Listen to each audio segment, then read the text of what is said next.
Olá, internautas aqui da TV 61. Estamos começando mais um programa, O Direito Achado na Rua, pela TV 61.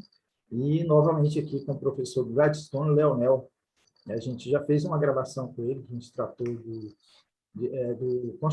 constitucionalismo achado na rua e latino-americano. E a gente vai falar agora sobre o direito à agroecologia. Como vai você, Gladstone? Tudo bem? Tudo ótimo, João. É um prazer, mais uma vez, estar tratando com você de temas importantes aí para a gente. O professor Gladstone Leonel, ele é professor do programa de pós-graduação em Direito Constitucional e da Faculdade de Direito da Universidade Federal Fluminense.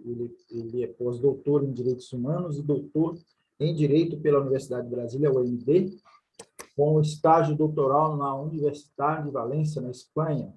Ele é mestre em Direito pela Unesp, especialista em Sociologia Política pela Universidade do Paraná, bacharel em Direito pela Universidade Federal de Viçosa, advogado, professor e membro do Instituto de Pesquisa Direitos e Movimentos Sociais e membro dos grupos O Direito Achado na Rua e Crítica Jurídica Contemporânea na Universidade Federal Fluminense. E nessa segunda parte, né, da entrevista com o Gladstone, a gente vai falar, como eu disse, de direito à agroecologia. O Gladstone ele tem um livro publicado sobre o direito à agroecologia e também sobre o direito, sobre constitucionalismo achado na rua, que foi tema da entrevista anterior, que a gente vai linkar aqui na descrição desse vídeo. Agroecologia, direito à agroecologia, Gladstone, explica para a gente como que é. E você já aproveita, desculpando interrompê-lo, você já aproveita como que está inserida essa sua linha também de pesquisa dentro do direito achado na rua. Joia. João, na verdade, o tema da agroecologia ele é um tema que ele, enfim, apesar de eu não ser propriamente do campo, né? Mas sou uma pessoa do interior de Minas e tive oportunidade, sempre trabalhei com assessoria jurídica de movimentos sociais do campo, né, e construindo o dia a dia nessa assessoria, né, há algum tempo atrás, tive a oportunidade também, algumas vezes, de construir espaços próprios e próximos à agroecologia, com outros grupos, né, mesmo eu sendo do direito. Então, quando morei no Paraná, tive a oportunidade, junto à Terra de Direitos, que era a organização que eu trabalhava, em ajudar na construção de 2 encontros, que eram jornadas de agroecologia, né, chamadas Jornadas de Agroecologia, que era composta por milhares, né, de camponeses, de pequenos proprietários, de comunidades tradicionais que trocavam saberes, dialogavam. Então, foi um momento de experiência prática muito importante, o que me possibilitou também, né, uma experiência prática atuando junto com comunidades tradicionais, além, né, dos camponeses, dos movimentos sociais de luta pela terra, como MST, MAB, MPA, mas atuando principalmente com os povos faxinalenses, que atuavam em alguma medida também com policultura alimentar, com experiências agroecológicas, e isso me fez, ao longo do mestrado, desenvolver uma dissertação que trabalhava de uma forma paralela e secundária temas próximos à agroecologia e que tratava de direitos étnicos e coletivos desses povos, né, os quais eu tinha atuado profissionalmente, né, na assessoria jurídica popular, o que me estimulou, né, a refletir e trazer esses elementos da agroecologia para o debate jurídico e para fazer um contraponto ao que vinha se especializando dentro da temática do direito agrário,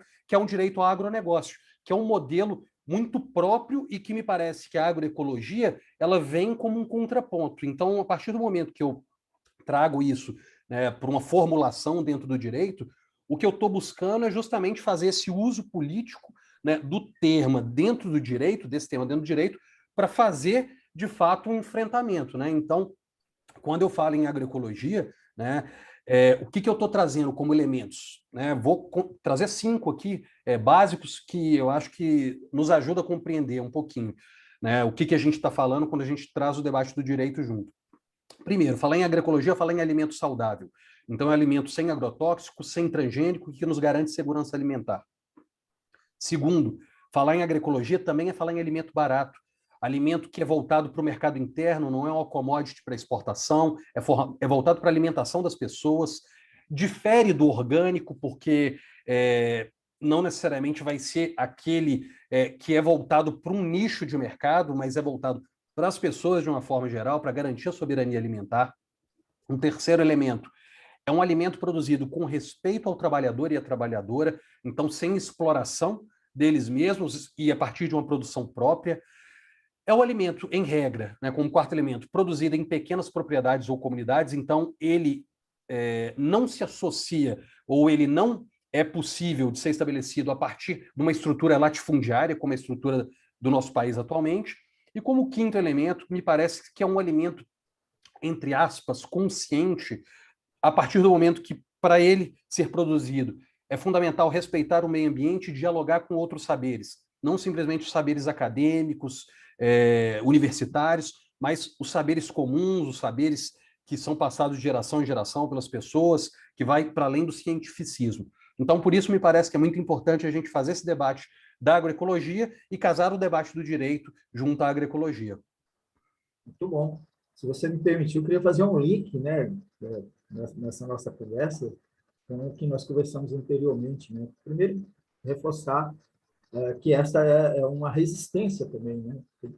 Acaba sendo uma grande resistência popular. A gente vê, inclusive, movimentos, não só a MST, mas outros movimentos, né? A Frente Nacional de Luta, Campo Cidade e outros movimentos, e as próprias federações de trabalhadores, né? O Sindicato de Trabalhadores e a Confederação Nacional de Trabalhadores Rurais também, né? Inseridos nessa luta, né? Associações cooperativas espalhadas pelo Brasil inteiro, então acaba sendo uma luta popular.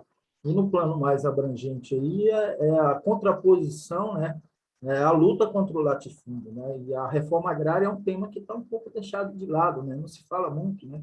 O próprio MST, que sempre foi o grande baluarte da reforma agrária, ele está se focando muito mais na consolidação de suas estruturas já organizadas, cooperativas, associações, que é também muito bom, né, que é importante, cumpre um papel muito importante, mas a luta pela reforma agrária é uma luta importante que está inserida aí na garantia disso, né? Como você A luta mencionou, o direito, né, que está prevalecendo é o direito ao agronegócio, né? E a grandes extensões de terra que está, além de não trazendo benefícios para a população em geral, está destruindo completamente o meio ambiente. Então, essa questão da agroecologia é muito importante. Queria que você, nessa salada que eu fiz total aqui, você comentasse. João, você trouxe elementos que são muito importantes. Por quê? Porque o que a gente observa nos dias de hoje é que o modelo agroambiental que nós temos no Brasil hoje é de uma agricultura completamente insustentável. Então, é feita para dar errado. Não é feita para dar certo. E por quê? Aí eu vou destacar alguns elementos. A gente está falando de um modelo agroambiental que é pautado em 521 anos de latifúndio num país continente, o que é um absurdo, inclusive para os marcos do capitalismo, que historicamente fez reforma agrária para potencializar pequenos proprietários, ou seja, pequenos proprietários, você está multiplicando os proprietários, você não está propondo um regime socialista, ao contrário, você está transformando um grande proprietário em pequenos proprietários, você está potencializando o mercado. Então, curiosamente, né, a reforma agrária às vezes é trabalhada como se fosse uma bandeira socialista, mas a princípio não é. A princípio é uma bandeira do capitalismo. Né? Então, é tão atrasado a nossa estrutura agroambiental que ela já parte, né, de uma estrutura muito defasada e que gera um impacto social e ambiental muito pesado, um ônus muito pesado para nós latino-americanos, né, não só brasileiros. A diferença é que a gente está falando de uma, vamos dizer, 521 anos de latifúndio, de pessoas e de uma estrutura agroambiental que ainda usa exploração de força de trabalho, inclusive escrava, nos dias de hoje, com exportação de matéria-prima, de commodities. Então, não alimenta o mercado interno, né? Não é para alimentar as pessoas. Então, a propaganda que a gente vê na televisão do agro é pop, que é o que alimenta as pessoas no Brasil, é uma mentira, porque isso aí vai alimentar, na verdade, vai ser feito, por exemplo, farelo de soja, etc., ração para boi na Europa ou para vamos dizer, para trazer suplementos alimentares ou conjugar com suplementos alimentares que vão para fora do país e não ficam aqui, ou às vezes nem alimentares. Tá? A gente tem um modelo agroambiental que se pauta pela destruição ambiental. Basta a gente ver o que foi a Vale do Rio Doce e a Samarco na experiência de Mariana, né, e na experiência de Brumadinho. Então, qualquer extração de commodity, nesse caso commodity mineral, né, é feito com degradação ambiental. Então, o ônus ambiental e social, mais uma vez, fica com a gente, e o lucro, né, com essas transnacionais. E a gente tem os alimentos nacionais caros, porque se privilegia o agronegócio e a commodity para exportação, então os alimentos daqui ficam caros, envenenados, uma vez que o Brasil é o maior consumidor de agrotóxico do mundo. Então esse modelo do agrobusiness é um modelo completamente insustentável, e mesmo dentro do âmbito de mercado, né, como eu disse, é uma preocupação, inclusive, para as pessoas e para os grupos, né, de fora do país que observam isso, inclusive os grupos, como eu disse, do próprio mercado. Né? Então, grupos do mercado ou grupos ambientais estão olhando para essas temáticas com preocupação e olham para experiências como a que a gente chama atenção, como da agroecologia, como uma experiência importante de se observar. Tanto que esse livro que você mencionou, né, do Direito à Agroecologia, que eu tive a possibilidade de fazer aqui, está na 2ª edição, né, pela editora Lumen Juris.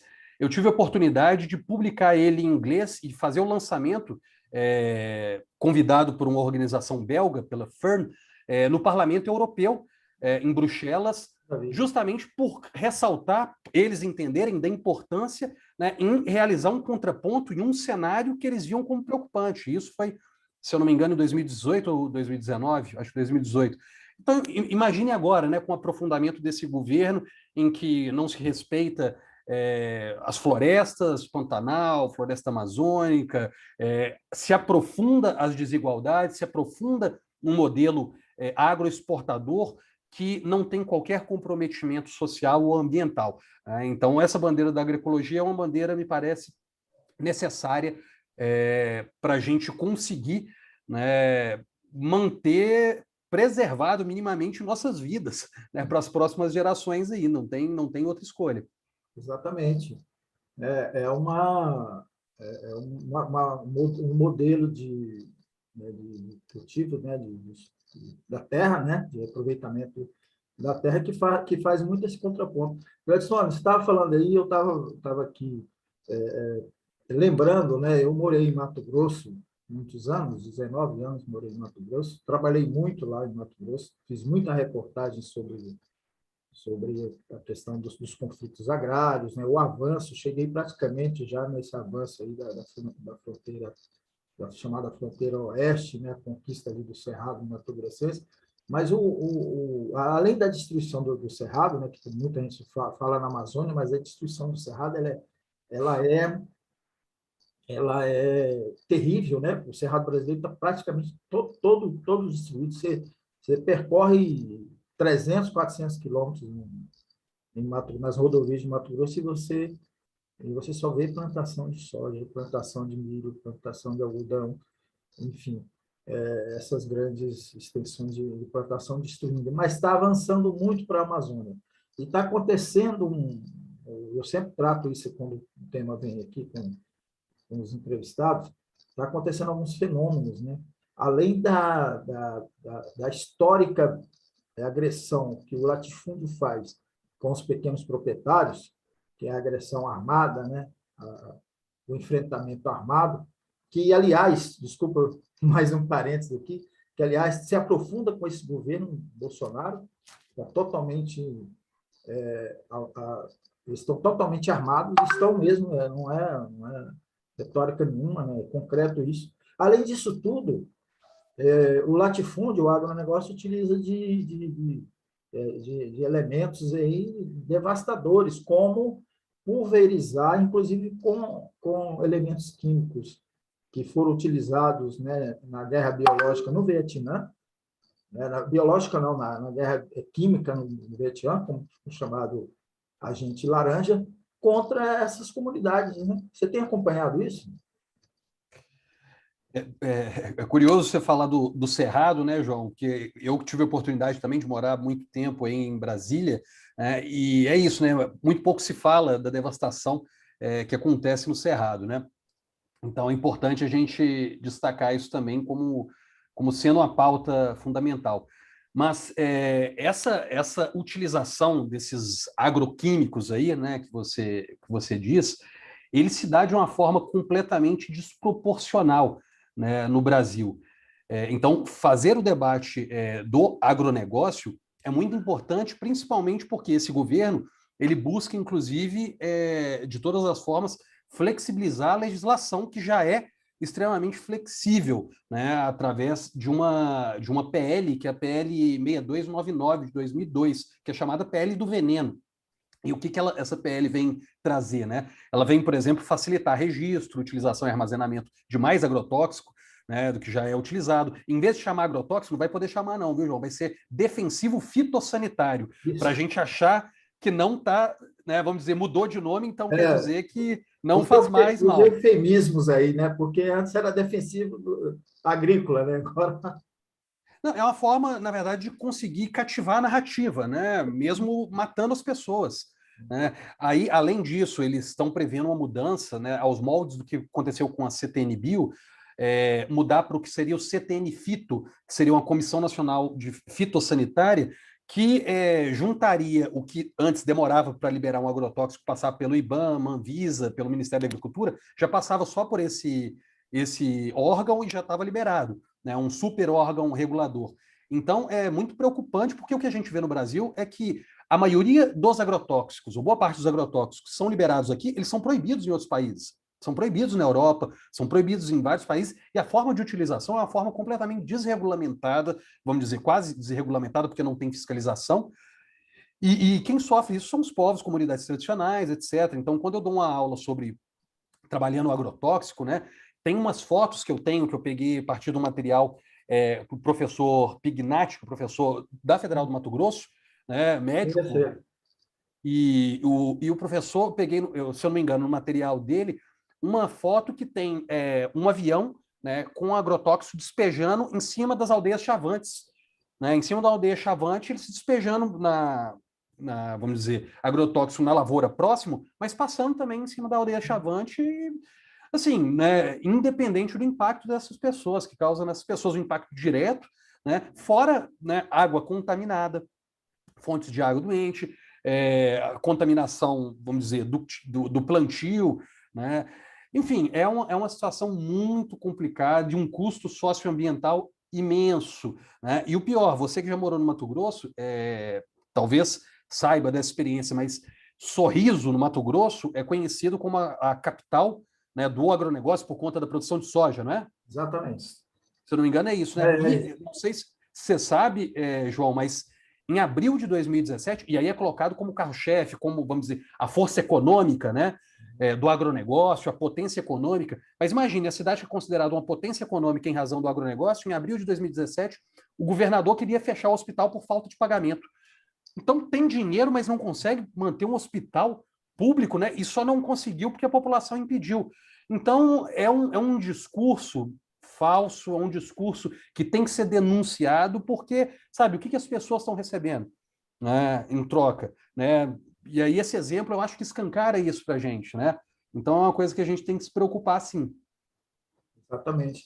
Tem um professor, né, um pesquisador lá em Mato Grosso, estou até procurando o nome dele aqui, eu sei que é Celso, queria pegar o sobrenome dele, ele, inclusive, Celso Banaszewski.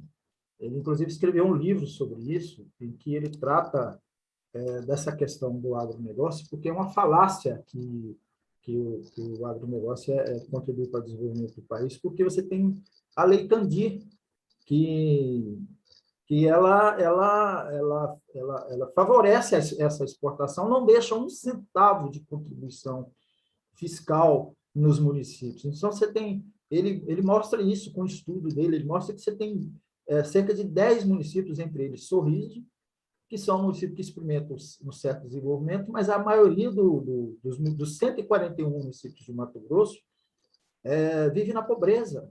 E quem garantia que essas populações tivessem um pouquinho de dignidade eram os programas sociais, entre eles a Bolsa Família. Ele prova isso na pesquisa dele. João, se você puder depois compartilhar essa pesquisa com a gente, é muito importante. Eu acho que até para mim que trabalho isso até na graduação aqui, né, até é importante porque essa associação com a Lei Candir é perfeita, né? Perfeita porque as pessoas falam assim, porque pelo menos o agronegócio você vai ganhar com a exportação, com os impostos e tal. Na verdade, não. Né? Não se ganha nem com os impostos porque, na verdade, eles são isentados, né? Em razão da própria Lei Candir. Então, assim,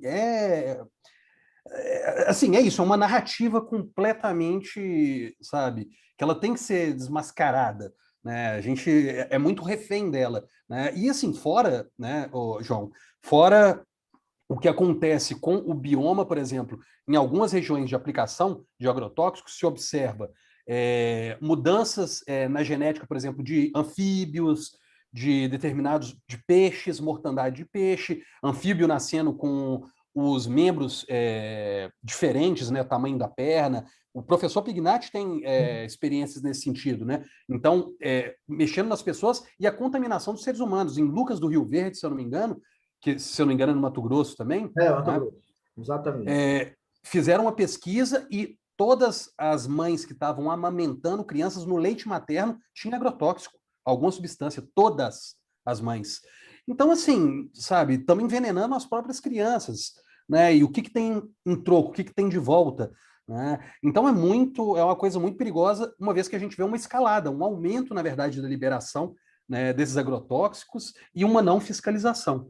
É algo que, enfim, nos toca, a todos nós, literalmente, né? Porque nós, mesmo que não moremos próximos dessas áreas, nós consumimos alimentos que são provenientes desse modelo, né? De um modelo que incentiva a utilização de agrotóxicos e que não tem uma devolutiva social e ambientalmente interessante para nós, enquanto projeto de nação, enquanto projeto de país.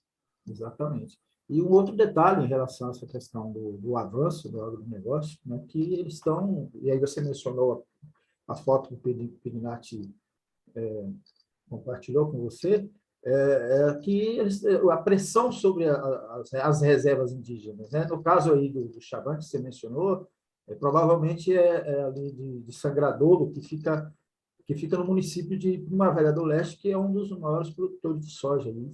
Eles estão praticamente ilhados, né? Você tem um pouco antes, eu digo um pouco mais para a divisa de Goiás, você tem as reservas, a Meruri, que é reserva Bororo, que também está sofrendo, e lá para cima, os Natibatas, os outros povos, né, os Bacari, enfim, os outros povos que estão sofrendo essa pressão, né, além da pressão que está aí, né, inclusive com a aprovação, a tentativa de aprovação de legislação para acabar com as reservas, a pressão que tem, eles estão ilhados, né, contaminando os rios, né, as florestas, o avanço, mas enfim. E também os povos quilombolas, são 48 comunidades em Mato Grosso. Tem alguma delas lá bem no oeste, né, um município chamado Vila Bela da Santíssima Trindade, que está com a pressão terrível do avanço dessa agricultura monopolizada, né?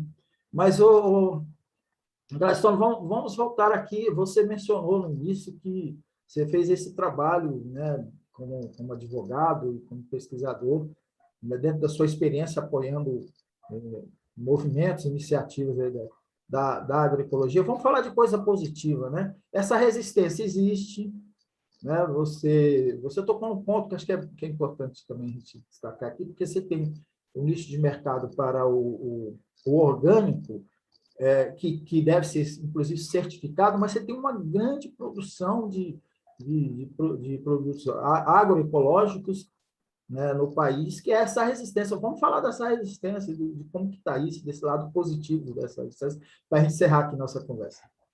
Joia. Não, é até importante, João, você ressaltar isso, porque me dá a oportunidade, inclusive, de falar de uma publicação recente do grupo, né, que o grupo de Direito Achado na Rua estava envolvido também, que eu tive também a felicidade de participar, que foi junto das comemorações dos 30 anos de Direito Achado na Rua, teve uma experiência do Direito Achado na Rua com a FIAM, e que resultou disso uma publicação chamada Direito Humano à Alimentação e à Nutrição Adequada, Enunciados Jurídicos, que o professor José Geraldo, a Roberta, o Antônio Escrivão e a Valéria estão como organizadores, e eu tive a oportunidade, inclusive, de fazer um enunciado tratando da agroecologia e um outro enunciado com a Valéria e um enunciado junto com a Vitória, que é uma mestranda, era uma mestranda, é uma mestre agora aqui do programa de Direito Constitucional da UF, tratando justamente da importância do debate sobre a preservação de costumes e conhecimentos tradicionais em face das regras de vigilância sanitária.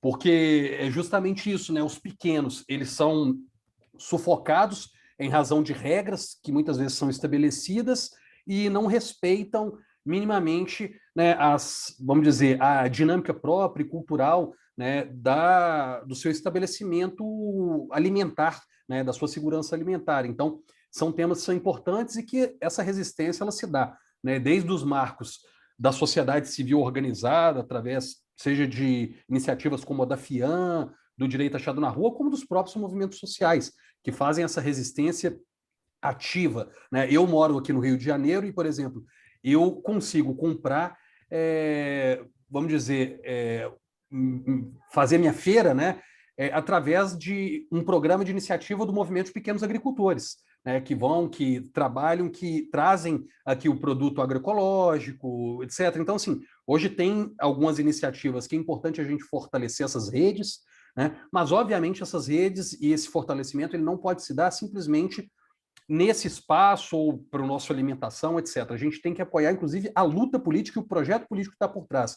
E apoiar esse projeto é o que a gente estava falando anteriormente, é fazer a luta, por exemplo, pela reforma agrária, que é uma luta que ela não é uma luta secundária, é uma luta estrutural no país e que certamente vai garantir, né, que a agroecologia ela consiga se expandir muito mais e, consequentemente, aqueles direitos humanos que são anunciados muitas vezes, né, como direitos mais não materializados, eles passam a ter mais concretude. Quando a gente fala em agroecologia, então a gente está falando do quê? Num direito humano à alimentação adequada, que é garantido. Quando a gente está falando em agroecologia, a gente está falando em direito humano ao meio ambiente ecologicamente equilibrado. Quando a gente está falando em agroecologia com reforma agrária, a gente está falando de direito humano à terra rural, em quem tem o direito de ter a terra e que luta por terra. Quando a gente fala em agroecologia, eu estou falando de direito humano à saúde tanto do camponês quanto a do consumidor que vai consumir aquilo. Eu estou falando de direito humano ao trabalho, né, ao trabalho de quem trabalha a terra e que a agroecologia vai garantir uma maior empregabilidade do que o agronegócio. Estou falando do direito humano à a educação não só como educação universitária, mas a educação popular, né, que preserva esses saberes de geração para geração. Então, é um pouco isso que eu busco trabalhar, como eu disse, salientando esse uso político do direito, mesmo dentro dos seus limites, nos marcos do capitalismo, mas salientando esse uso político para trabalhar o direito à agroecologia como sendo um direito também a ser, vamos dizer, a ser colocado, né, na nossa lente, né, nas nossas perspectivas de atuação e de enfrentamento ao, vamos dizer, ao próprio modelo agroambiental hegemônico hoje, que é capitaneado, né, por um modo de produção capitalista que é dependente e subalterno. Por isso que depende tanto do nosso agronegócio, né, e não a gente, enquanto país, pensando em tecnologia de ponta. Muito bom. Maravilha. Você que está nos assistindo aqui, o programa Direito Achado na Rua pela TV 61. Esta foi a segunda parte da nossa conversa aqui com o professor Gladstone Leonel. Nós conversamos sobre direito, ou melhor dizendo, sobre constitucionalismo achado na rua e latino-americano. A gente vai deixar, como eu informei no início, o link dessa conversa aqui na descrição desse vídeo e desse vídeo na outra conversa para você acompanhar. Gladstone, deixa aí, eu acho que esse tema é muito importante e convidar você para a gente voltar a falar em outros momentos mais sobre tanto o primeiro tema da nossa conversa quanto esse segundo. Deixa aí para as suas considerações finais. Legal, João. Agradeço mais uma vez a possibilidade de participação. É importante salientar que quando a gente fala em agroecologia, muitas vezes as pessoas confundem ou acham que a gente está simplesmente falando de um conjunto de técnicas agronômicas, e não é isso. Estou falando de algo que questiona a lógica das relações de poder, algo que aponta um processo político-social transformador. E por isso é importante trazê-lo para o nosso debate, porque ele bate de frente, né, com a falha metabólica que permite uma crise metabólica diante do próprio capitalismo em si, uma vez que a agroecologia reconecta o ser humano com a natureza, com o campo e a cidade, diferentemente do que o capitalismo faz, que é afastar o homem e a mulher da natureza, né? Então, é importante a gente olhar esse tema como um tema muito sensível para nós, né, vamos dizer, olhar para frente aí e apontar projetos de sociedade, né? Então, fica aqui meu agradecimento para você pelo espaço e me colocando à disposição para debater esses e outros temas aí quando convidado. Muito obrigado. Importante essa última fala sua, e eu quero voltar um pouquinho, né, lá quando você menciona o agro é pop, o agro é tudo aquilo que se dissemina lá na Rede Globo. É importante isso para a gente quebrar o paradigma de que o agronegócio é tudo isso e enfrentar essa narrativa, né? Porque ela tá embutida aí a questão econômica, política que você tanto abordou, mas também tá aí a questão da luta ideológica, né? Da construção de ideias que faz parte da nossa luta de classes, que é importante, muitas vezes desprezada. Não é isso? Exatamente. Valeu, Gladstone, muito bom, agradeço demais você. E você que nos assistiu aí, um grande abraço. Até a próxima. Obrigado.